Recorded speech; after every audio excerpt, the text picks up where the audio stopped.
D&D is a role-playing game. You have your players, their characters, and a world to set your adventure within. But all too often, the lines wear thin. A simple search can garner a plethora of internet horror stories of people not knowing where the bounds lie. From in-game actions affecting the real-life players, forces of personality shutting down tables, to out-of-game knowledge drawing into question the in-game knowledge of the characters. How can you accurately draw out this line in the sand? What can you do from either side of the table to decide what to know and what not to know? Let's start with metagaming. What a lovely buzzword. You hear it thrown around all the place all the time, on forums, Reddit, YouTube comments, you name it. But what is it really? There seems to be a little bit of confusion around it if you ask me. It's a nebulous concept to begin with, but in its most simple form, metagaming is what happens when your decision-making process about a game is influenced by your own meta-contextual knowledge about it and its systems. Like, Googling puzzle answers or asking the wiki which dialogue option gives you the good ending. It's understandably seen as a pretty bright red flag for most tables, as it comes off as exploiting the game systems or just plain old cheating. But, on the other hand, it's something that's near impossible to wholly avoid, since it's just knowledge at the end of the day. So, how do we avoid this more nasty side of metagaming to stop it from becoming a problem?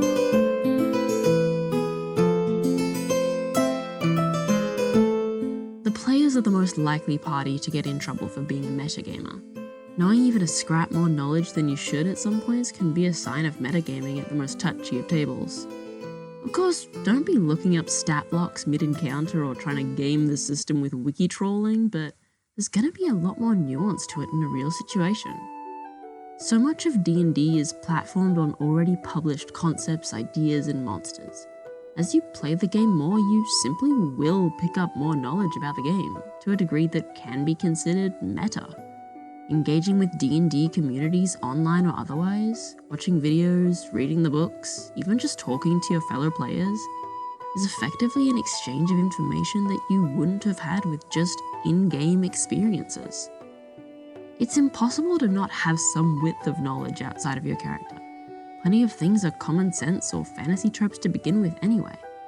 And I'd wager that there's a pretty big gap in the number of people who fought a Tarrasque versus the number of people who think they can just cheese one with a level 1 Aarakocra and a magic bow. So, the problem may sound like it's just, then where do we draw the line? But there are plenty of well-informed DMs that know the rules and stat blocks of everything under the sun that are still able to be good players as well. You wouldn't bar someone from the game if they'd already played the module, so metagaming can't really be defined as simply having the knowledge to begin with. It's always going to be, what do you do with it? A good player will be able to separate their meta-knowledge from their character's knowledge, but that's easier said than done, and easier still to run into the conundrum of what would my character do here when your respective knowledges just don't line up. As this is a role-playing game, think of it from the perspective of your character. If you typically go in swinging, why would your character do it any differently here? A few missed DPS isn't going to matter at the typical table. If your DM's going to punish you for not having meta knowledge, then you've got a different problem. I've seen some people claim they go too far in the opposite direction, afraid that making decisions that are seen as too effective will come off in a bad light. But D&D, depending on who you ask, is a tactics game. Don't be afraid to make tactically sound decisions. Most role-playing goes off the table the moment initiative's called anyway, so feel free to put your own brain to good use. But of course, there are lines. There's a difference between tactics and cheating. So the best way to know where you stand is just feel free to ask your DM, what do I know about this situation or this enemy? Then roll with the answer you're given. If you get the word of God saying you don't know, then file away that knowledge that you have. And if you really feel like you can't make an unbiased decision, you can always let the rest of your party do something instead. Take a step back and wait for things to unfold, or roll a dice to randomly select what you should do. Leave it up to the dice gods to determine your fate. Personally, I see no issue with players gaining knowledge in their own time. If If you want to check stat blocks of something after a session to see what was going on under the hood, who am I to stop you? As long as you can keep the divide between what I know and what my character knows stable, then you're all good.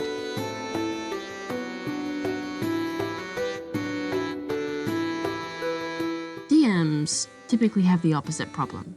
You get to know all the things, lucky you. But your players may be a different handful, those rascally little metagamers. So how do you combat it, and what's the source? Despite characters belonging to the player, there's a significant amount of information that only the DM knows. The world is your oyster in particular. The level of assumed knowledge for inhabitants of the game world kind of lies in your hands. So when the player asks, "Do I know this?" ask yourself, should they? The solution is to tell players what they know. I remember this assumption the first time that I fought a troll.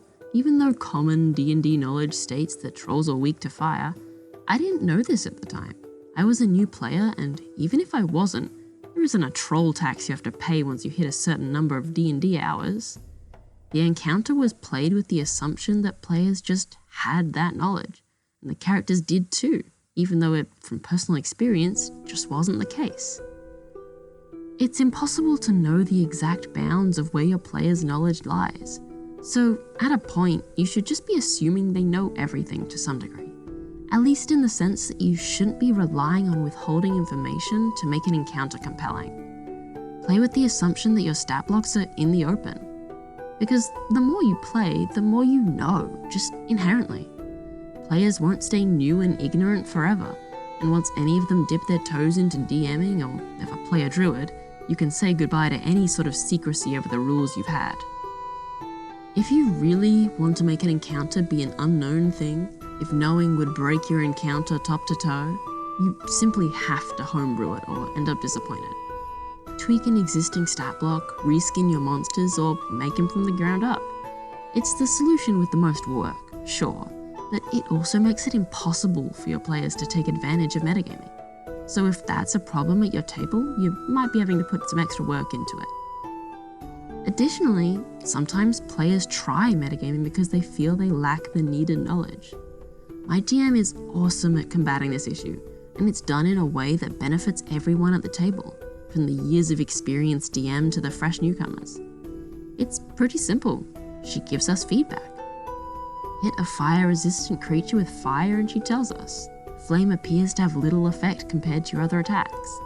It makes encounters feel more puzzly and reactive, planning out our moves based on how other attacks have fared. We get to learn more about the creature during the fight, get to turn the tables on them as the battle progresses, and we learn more. It would feel pretty shit if you found out you were doing half damage all fight and your DM didn't give you a single hint you were doing things wrong, yeah?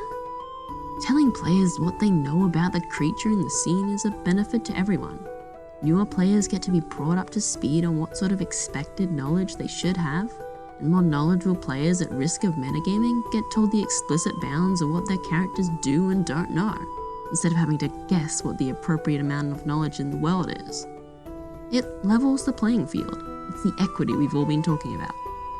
It extends outside of combat too, where one knowledge ends and another begins. Sometimes it's easy to forget that in the heat of a role-playing moment.